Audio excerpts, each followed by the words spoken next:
Assalamualaikum warahmatullahi wabarakatuh.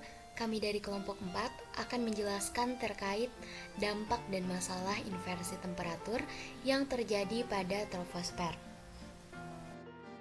Apa sih inversi temperatur itu? Jadi pada kondisi normal, ketika kita pergi ke suatu tempat yang begitu, kita pasti merasakan kalau suhu yang kita alami semakin rendah atau semakin dingin. Nah, ini adalah kondisi normal di mana kita pergi ke tempat yang permukaannya semakin tinggi, suhu udara dalam itu semakin rendah. Karena apa? Karena ketika kita pergi ke suatu tempat yang makin tinggi itu, kita mengalami penurunan tekanan udara, menyebabkan penurunan suhu udara juga. Nah, ini pada kondisi normal. Gimana sih kalau kondisi temperatur inversi gitu? Nah, seperti namanya inversi temperatur ya, inversi kembali temperaturnya suhu udara gitu kan. Karena kondisi suhu udara itu kebalik. Nah, teman-teman bisa lihat di gambar kali ini, dimana pada seharusnya kita makin tinggi, ketinggian makin naik, udara dingin makin banyak gitu kan.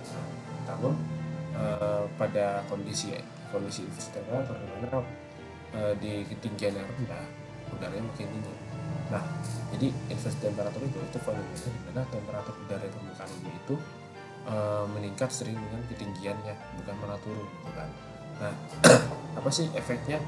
Nah, efeknya gini, kalau kita lihat dari teori kinetik gas, di mana energi kinetik gas itu kan berbanding lurus dengan suhunya. Suhunya bisa diindikasikan dengan suhu makin tinggi, energi kinetik makin tinggi. Nah, hal ini kan berimplikasi pada energi kinetik, berimplikasi pada pergerakan partikel-partikel udara di atmosfer gitu kan. Nah, apa yang terjadi ketika di bagian bawah, di bagian yang sering kontak sama manusia itu terjadi penurunan suhu, otomatis pergerakan partikel-partikel di sini itu bakal lebih lambat. Nah, kan gak cuma ada udara ya, kita ada beberapa polutan udara juga dan debu. Nah, karena suhu makin rendah, pergerakan partikel tersebut makin lambat juga, sehingga mengakibatkan partikel-partikel debu dan polusi tadi itu terjebak di bagian bawah. Nah, ini sangat mengganggu kehidupan manusia. Kemudian, ada dampak dari inversi temperatur. Yang pertama, ada pengurangan visibilitas yang diakibatkan oleh awan yang disebut smoke karena udara dingin yang terperangkap dalam lapisan udara hangat. Kemudian, kurangnya hujan karena awan tidak bisa naik tinggi, sehingga hujan tidak dapat terjadi. Lalu, ada badai petir dan tornado akibat energi yang tertangkap di atas atmosfer. Terakhir, ada pencemaran polusi seperti asap, debu, dan partikel lain yang berpotensi membahayakan kesehatan manusia terjebak di bawah lapisan udara hangat. Inversi temperatur memiliki manfaat juga. Yang pertama ada dalam pertanian, fenomena ini dapat membantu melindungi tanaman dari suhu dingin yang dapat merusak. Udara yang lebih hangat di atas lapisan inversi dapat bertindak sebagai selimut alami yang membantu menjaga suhu di bawahnya agar tetap hangat.